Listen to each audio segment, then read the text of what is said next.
August 1944. The landscape of northern France is a patchwork of hedgerows, burning tanks, and the dust of a million marching boots. The Allies have landed. The Americans, the British, the Canadians are all pushing inland, trying to break the iron grip of the German war machine. But among these vast armies, there is one unit that stands apart. They wear British uniforms, they drive American Sherman and British Cromwell tanks, but the eagle painted on their steel hulls is Polish. They are the First Polish Armoured Division. To the casual observer, they are just another cog in the Allied offensive. But these men are different. They are ghosts. They are men who have already died once, in 1939, when their country was erased from the map. They are men who have no home to return to, no government that can promise them safety, and no future other than the one they carve out with fire and steel. At their head rides a man who embodies their tragedy and their terrifying resolve, General Stanisław Maczek. To understand the fury that is about to be unleashed on the killing fields of Normandy, one must look back into the shadows of the past. 5 years earlier, the world watched in horror as the German blitzkrieg tore through Poland. It was a massacre of the innocent, a display of mechanical violence the world had never seen. But amidst that collapse, there was one commander who did not break. Stanisław Maczek was not a man of rigid tradition. He was an intellectual soldier, a student of philosophy who understood that warfare was evolving. While the rest of the Polish army was being encircled and destroyed, Maczek's 10th Motorized Cavalry Brigade fought with a ferocity that stunned the German invaders. They were known as the Black Brigade, named for the distinctive black leather jackets they wore. They fought not to hold ground for the sake of a map, but to bleed the enemy. They fought mobile, fast, and hard. They did not lose a single battle in that terrible September campaign. They were only defeated by geometry and betrayal, squeezed between the Nazi hammer and the Soviet anvil. When the order finally came to lay down arms, Maczek refused. How could he surrender when the spirit of his nation was still alive in the hearts of his men? Instead of capitulating, they drove their vehicles across the border into Hungary. They became exiles, vagabonds with rifles. Thus began an odyssey that rivals the myths of old. These soldiers traveled across Europe, through snow and mountains, using fake passports, hiding in barns, moving individually and in small groups, all drawn by a magnetic pull toward France, where the war was still being fought. They reformed there, ready to defend their new ally. But tragedy struck again in 1940. France fell with shocking speed. Once again, Maczek and his men found themselves on the losing side of a massive campaign. And once again, Maczek refused to quit. While the French army surrendered, the Poles fought their way to the coast, desperate to cross the Channel to England. They were like water, slipping through the fingers of the German Wehrmacht, impossible to kill, impossible to catch. They arrived in Great Britain battered, exhausted, and stripped of everything but their honor. They had lost their country twice. They had left behind wives, children, and parents in a land now occupied by two brutal totalitarian regimes. Most men would have broken under this psychological weight. Most men would have succumbed to despair. But Maczek was not leading ordinary men. He was leading a legion of the aggrieved. In the misty, rolling hills of Scotland, where they were sent to guard the coastline and retrain, a transformation took place. For years they waited. They trained until their hands bled and their minds were sharp as razors. They mastered the new tanks. They learned the intricacies of modern radio communications. They became a family, bound together by a shared trauma and a singular burning purpose. They called Maczek Baka, a Polish Highlander term for a shepherd. He was the father figure who protected his flock, but he was also the warlord preparing them for the slaughter. The locals in the Scottish towns grew to love these polite, melancholic soldiers who danced with such passion and prayed with such devotion. But beneath the charm there was a darkness, a cold, hard seed of vengeance. They were not fighting for territory anymore. They were not fighting for a flag, for the flag they served had no land to fly over. They were fighting for the memory of burning Warsaw. They were fighting for the families they hadn't heard from in 5 years. Every hour spent maintaining a tank engine, every round loaded into a breech during target practice, was a prayer for revenge. They knew that the road to Poland lay through the German army. There was no other way home. And now the waiting is over. It is late July 1944. The massive landing ships lower their ramps onto the beaches of Normandy. The air smells of salt, seaweed, and the acrid stench of diesel exhaust. The tracks of the Shermans grind into the French sand. As the First Polish Armoured Division rolls onto the continent, a strange silence falls over the men. They look at the signs in French, the stone cottages, the poplars lining the roads. It reminds them of home. It reminds them of what was stolen. General Maczek stands in the turret of his command tank. He's 52 years old, his face lined with the stress of a decade of war, but his eyes are clear.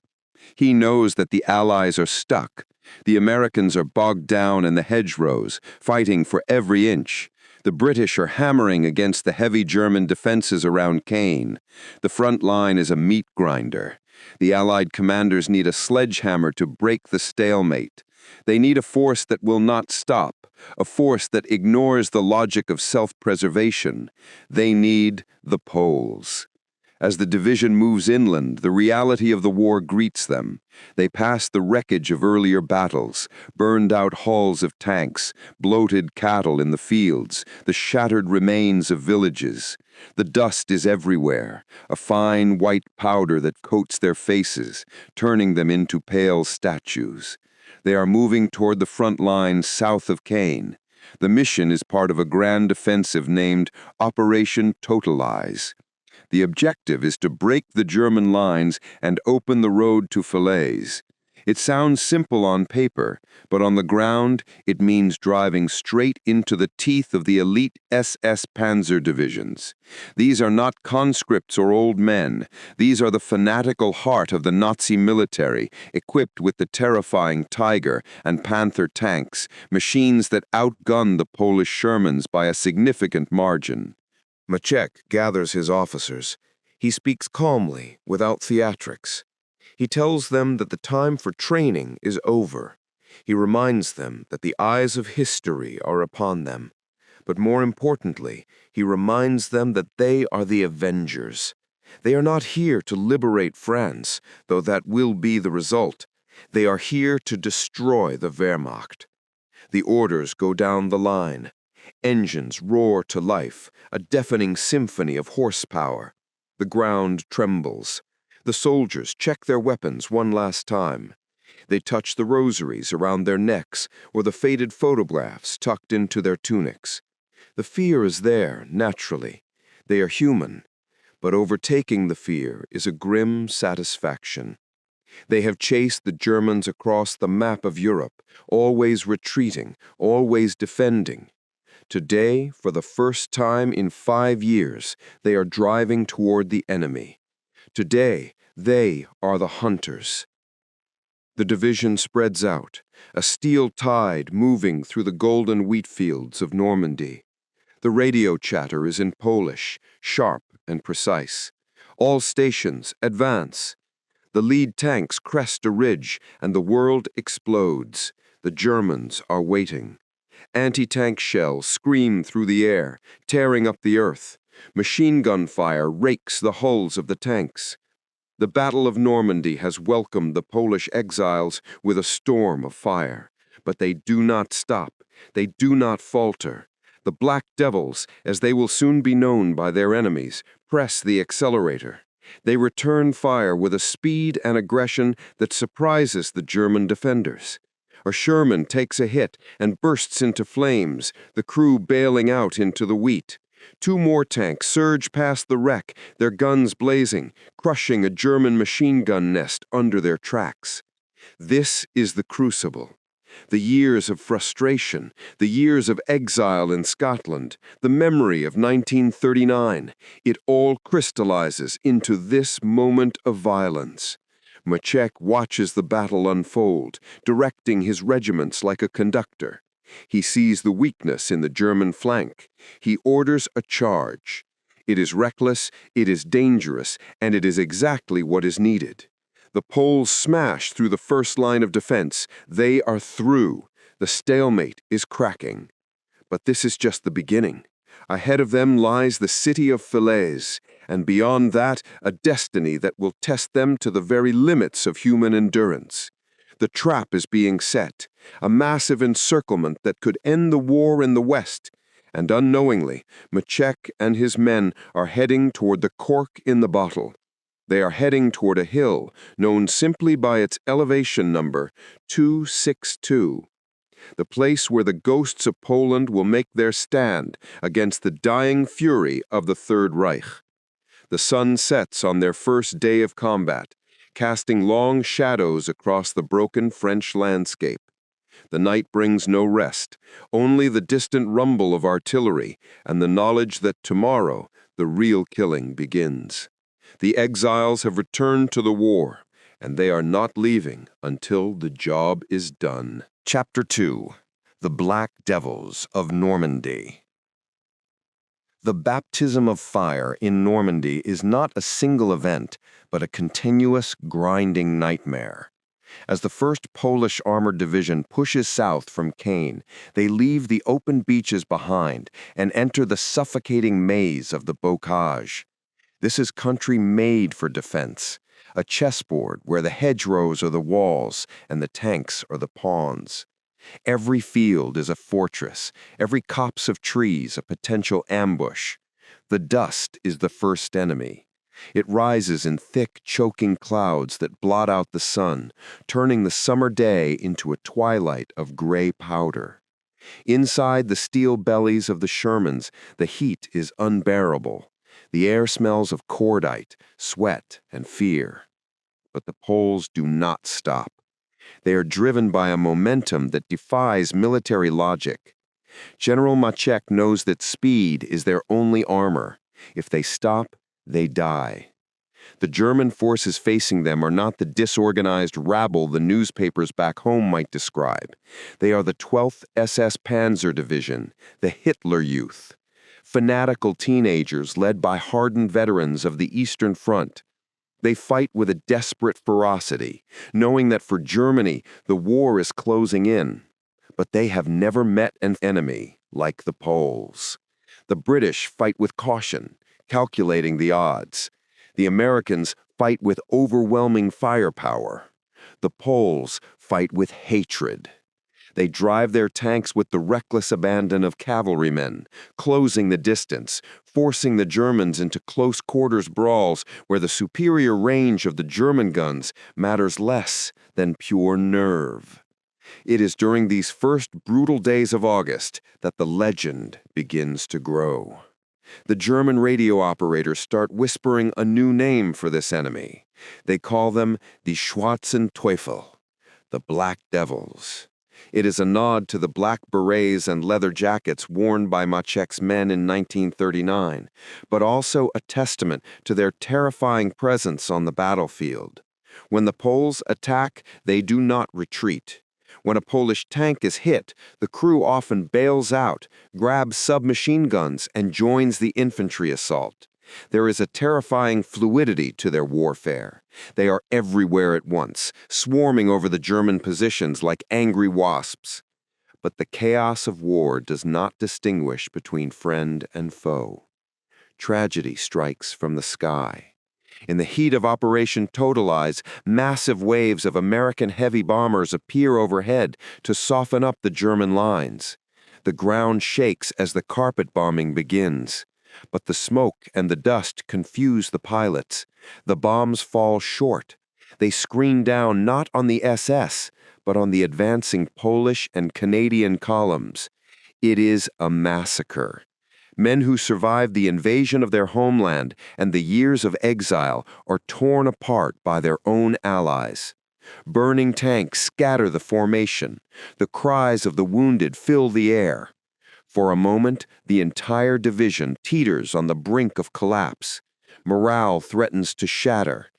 It is the ultimate test of discipline. General Maczek is there, amidst the burning wreckage.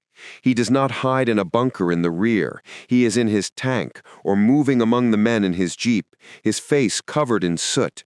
He sees the anger in his soldiers' eyes, the feeling of betrayal. He channels it. He gets them moving again before the shock can set in.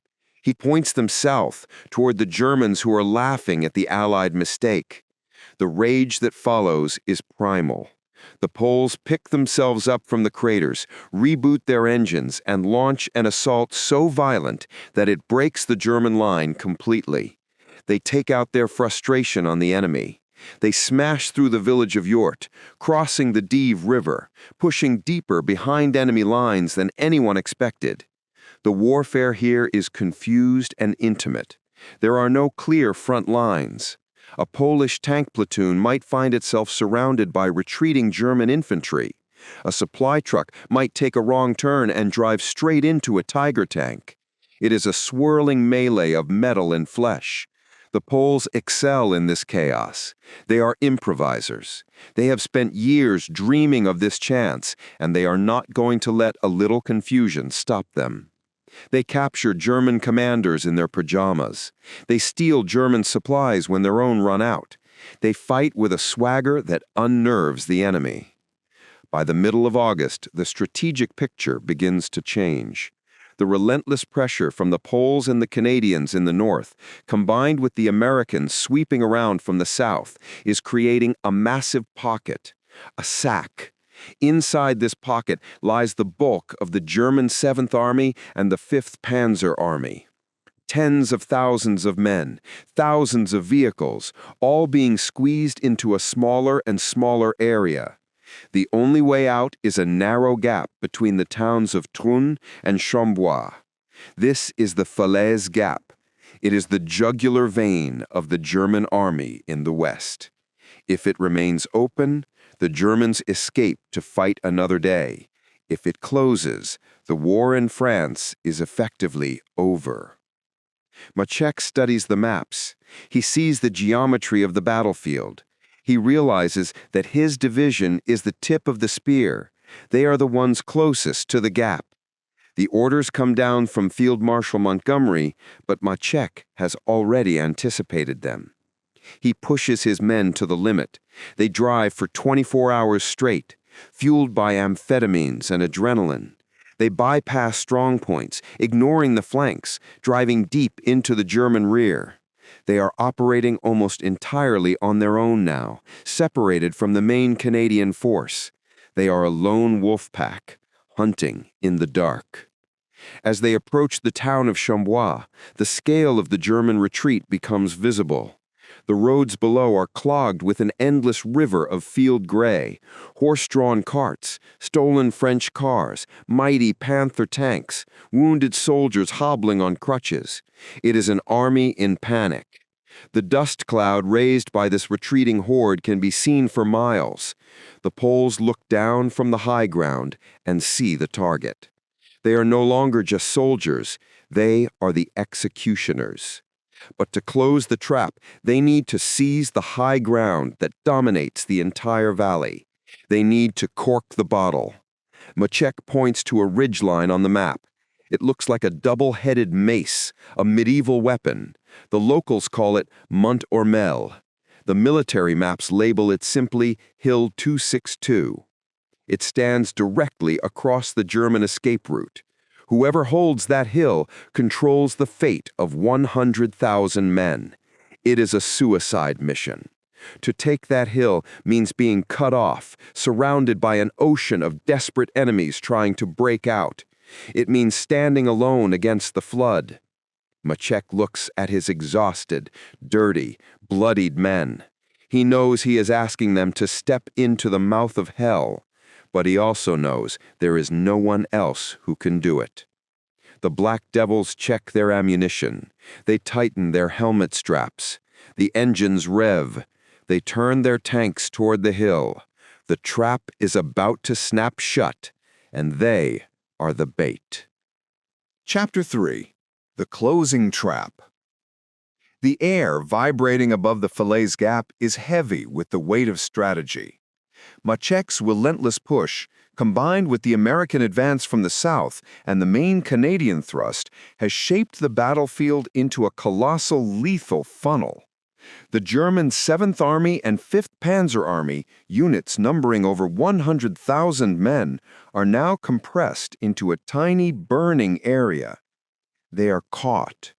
The only way out, the last open mouth of the funnel, is the narrow passage between the small towns of Trun and Chambois. This sliver of land, less than 10 kilometers wide, is the most crucial piece of real estate in Western Europe. It is the escape hatch. General Maczek is given the task that no sane commander would wish for, to slam that escape hatch shut. His orders are clear. Drive the First Polish Armoured Division to the high ground east of the gap, establish a defensive position, and hold it. They are to become the final barrier, the dam that holds back the tidal wave of German despair. The terrain they are aiming for is a dominant ridgeline. It is a natural fortress, a place where a small force can command the valley below. The Poles name it Matsuga, which translates to the mace or the club. It is a fitting name for the instrument of destruction they are about to wield. The highest point of this ridge is Hill 262, Mont Ormel. The final drive to the Mace is a race against the clock. Maczek's tanks are running on fumes and the pure will of their crews. They bypass villages that are still crawling with German stragglers, leaving the dangerous job of mopping up to the infantry that follows. They cannot afford to pause. Every minute wasted means another 1,000 German soldiers slipping through the gap. This final approach is not a clean, orchestrated attack. It is a desperate dash across open country, a gamble where speed is their only defense against the inevitable counterattack. As the Polish division drives east, they are spreading dangerously thin. A division is designed to fight in concert, to support its flanks, but Maczek's men are stretched into a long, brittle spearhead. They are piercing deep into the German rear, gambling on the chaos to protect their extended lines. The spearhead is led by the young, aggressive officers, men whose families are now hostages of the Reich, men who know no surrender. They push their tanks up the slopes of the Mace. Then, suddenly, the noise changes. The cacophony of the battlefield, the constant roar of explosions, gives way to a kind of terrifying silence at the summit. As the Polish tanks crest the hill, the soldiers see the panorama laid out below them. It is not just a strategic valley, it is a vista of absolute devastation. Below them, across the narrow neck of land, flows the massive, desperate final column of the German 7th Army. Trucks jammed bumper to bumper, half-tracks abandoned in ditches, field guns overturned, and miles of exhausted men stumbling toward freedom. It is a scene of medieval pilgrimage and modern military ruin combined. The sight is overwhelming. It confirms the magnitude of their mission. They are not fighting isolated battalions anymore. They are staring down the throat of an entire army. The Poles waste no time. They are veterans of years of exile and training. They know exactly what to do. The tanks are immediately positioned on the crest, their guns trained on the escape route. The infantry, exhausted but galvanized by the sight, leap from their half-tracks and begin frantically digging in. Shovels tear at the earth, creating shallow slit trenches and fighting positions. Wire is unspooled. Ammunition is stacked. The moment is tense, electric, and terrifying. The cork is in the bottle. With the occupation of Hill 262, the trap is fully sprung. The only viable path for the German retreat is now under direct observation and fire from Maczek's guns. The Polish commanders unleash a devastating torrent of fire onto the dense columns below. The effect is instantaneous and horrific. The German retreat grinds to a halt as vehicles burst into flames and men scatter in panic, trapped between the Polish Mace and the advancing Allies behind them. The valley becomes a massive shooting gallery. But the immediate success carries an apocalyptic price. By driving so deep and closing the gap, Maczek's division has separated itself from the rest of the Allied army. They are a tiny island in a sea of German desperation. The soldiers quickly realize that while they are staring at the enemy in front of them, they are also surrounded by the enemy behind them. Not all the German forces were caught in the pocket. Powerful SS Panzer units, including the remnants of the 2nd SS Panzer Division and the 10th SS Panzer Division, are still on the outer side, fighting fiercely to keep the escape route open for their comrades. Maczek's communications tank crackles with grim reality. They are cut off. There is no clear line of supply. They have inserted the Cork, but now they must hold it with the strength of their own backs. The Germans in the pocket, realizing their escape is choked off, immediately identify the threat. Their remaining heavy artillery and the fearsome 88mm guns are turned toward the solitary ridge. The sun begins to dip low, casting long, menacing shadows across the valley floor. The sound of panic and confusion from the trapped Germans below is replaced by a cold, organized roar. The Polish soldiers, huddled in their trenches, watch the German artillery begin to walk across the fields toward the hill. The most desperate phase of the battle is about to begin. They have done the impossible. They have closed the trap. Now, they must survive the fury of the trapped beast. Chapter 4. The Storm Breaks. The silence of anticipation that had momentarily fallen over Mont Ormel is annihilated at dusk. It begins not with a wave of infantry, but with a terrifying, organized roar. The German response to the closed trap is swift, massive, and desperate. Artillery fire, guided by German spotters who survived the initial onslaught, descends upon Hill 262 with infernal precision. It is the sound of an entire army focusing its final fury on a single, isolated ridge. Earth, rock, and fragments of shattered trees fly through the air. The Polish trenches, so carefully dug, are instantly turned into shallow graves.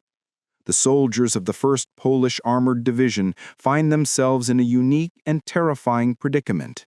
They are fighting a two-front war from a single position.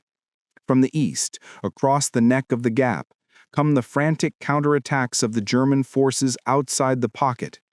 The remnants of the 2nd and 9th SS Panzer Divisions, fighting to relieve their comrades, drive hard against the eastern slopes.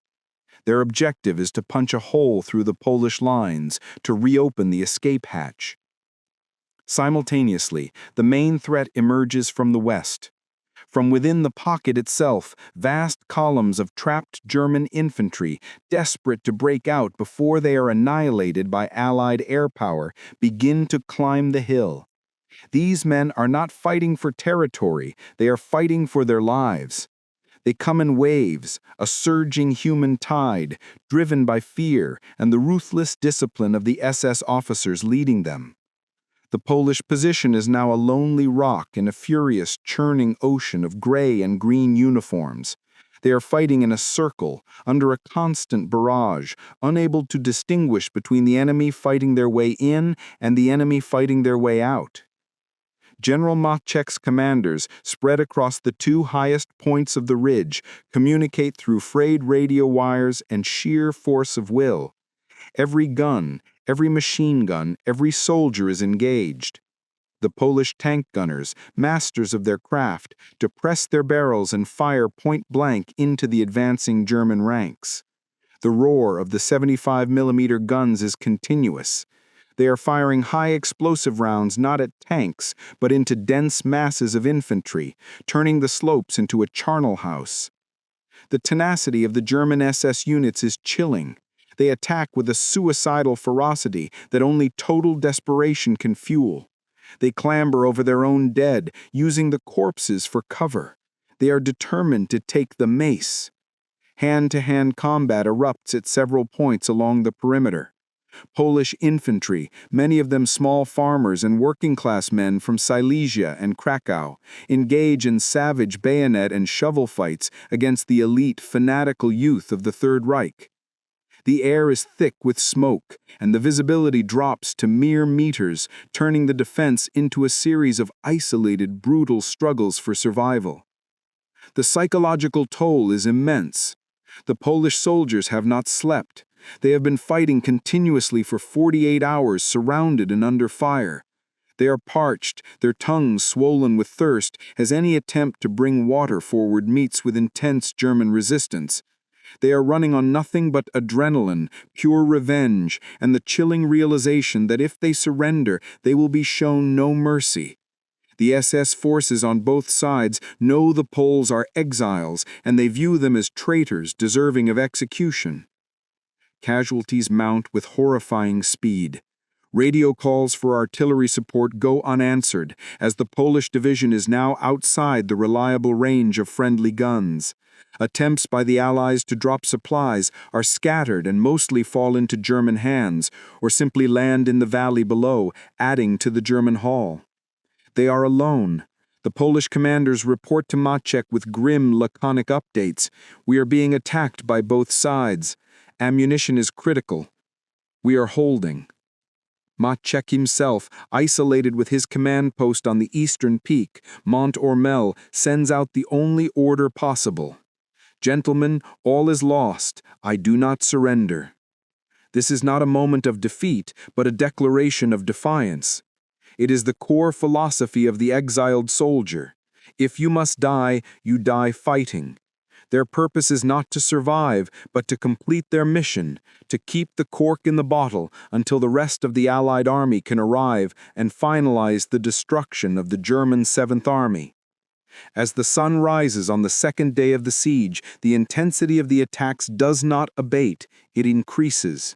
The Poles are exhausted, their perimeter riddled with casualties and littered with the bodies of the enemy, but they still hold the high ground. The view from the Mace is now apocalyptic. The valley below, the escape route, is jammed with destroyed German armor, dead horses, and the corpses of men, all fused together in a massive traffic jam of destruction. The German retreat is an inferno. They have successfully turned the Falaise Gap into the largest killing field of the Western Front, but they have paid a desperate price. The Polish division has bled profusely, and their ammunition stocks are nearing exhaustion. They have repelled the storm, but the clouds have not yet cleared. They are surrounded, running on their last reserves, and the final, most desperate SS assault is yet to come. The question is no longer if they can hold, but how they can survive the next few hours with virtually nothing left to shoot. Chapter 5. Bloody Sunday. The dawn of Sunday, August 20th, 1944, does not bring hope to the Polish soldiers huddled on the Mace. It brings clarity and the cold, horrifying confirmation of their predicament. The sun climbs, revealing the full extent of the carnage below, a holocaust of metal and flesh choked in the narrow valley. But the most immediate terror is not the enemy. It is the silence. A chilling, deadly silence that sweeps across the ridge after the last artillery shells are fired. The Polish ammunition dumps are virtually empty. The tank crews report to their commanders. The Shermans have only a few armor-piercing rounds remaining, and sometimes none at all. The machine guns are reduced to a few final belts of ammunition. The radio batteries, stressed by days of constant communication, begin to die, cutting the division off from the world and reinforcing their isolation. Thirst is the new enemy. The punishing summer heat beats down on the open ridge, and the water bottles have been empty for hours. Every throat is raw, every mouth is dust. They are starving, they are exhausted, and now they are defenseless. The Germans, professionals to the end, recognize the lull. They know the enemy must be running low. This is the moment to strike. The final desperate effort to breach the Cork is launched. From inside the pocket, the remnants of several SS divisions, men who see this hill as their last chance for survival, gather for a massed assault. It is a terrifying, concentrated attack designed to overwhelm the exhausted defenders through sheer numbers. They surge up the slopes, ignoring the remaining small arms fire, shouting battle cries that merge with the wind. The Polish defense enters its most brutal and primitive phase. The Sherman tank crews, refusing to abandon their positions, use their 75mm guns like massive shotguns, firing their last high-explosive rounds into the thick clusters of advancing infantry. When the last shell is expended, the tanks become static steel pillboxes. The crews seal themselves inside, prepared to use their coaxial machine guns until the belts are finished, prepared to die there. But the real savage fighting takes place in the trenches. As the SS infantry crests the ridge, the Poles rise to meet them. With no bullets left, the men resort to the tools of their ancestors. Shovels are wielded like axes. Trenching spades become sharp instruments of death. They fix their bayonets, long, thin, menacing steel, and charge into the attacking waves. It is not modern warfare. It is a medieval frenzy. The battle cry is no longer a regulated military shout, but a primal scream, fueled by 5 years of accumulated rage, loss, and vengeance. The fighting is intimate and terrifyingly personal. Poles and Germans grapple in the narrow trenches, rolling in the mud and the blood of the fallen. Every square meter of the Mace is contested. A Polish infantryman, finding his rifle useless, is seen throwing stones down the slope at the advancing enemy. Another, a veteran of Maczek's original Black Brigade, uses the heavy barrel of his machine gun like a club until he is overwhelmed. They fight not with hope of relief, but with the grim satisfaction of knowing they are taking their revenge. At the command post, surrounded by the cacophony of the final struggle, General Maczek remains the rock. Communication is almost non-existent. Casualties have decimated his units. The situation is beyond desperate. Yet the general's orders are immutable. There is no mention of surrender. There is no thought of retreat.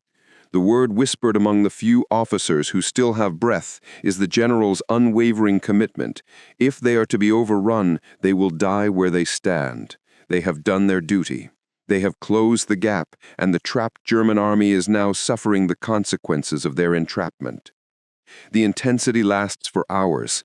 The fate of the entire Falaise Pocket, the fate of the war in France, hangs on the will of these few hundred Polish exiles, starving and weaponless. The ridge is a furnace, the scene a nightmarish landscape of pulverized earth. The Poles are pushed back to the very edge of the summit, but they hold. By the late afternoon, the German attacks begin to falter.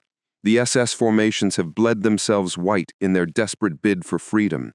They have thrown everything they had at the Cork, and the Cork has not moved. Exhausted, broken, covered in the dust and blood of their enemies, the Polish soldiers collapse back into their trenches. They have survived the Bloody Sunday.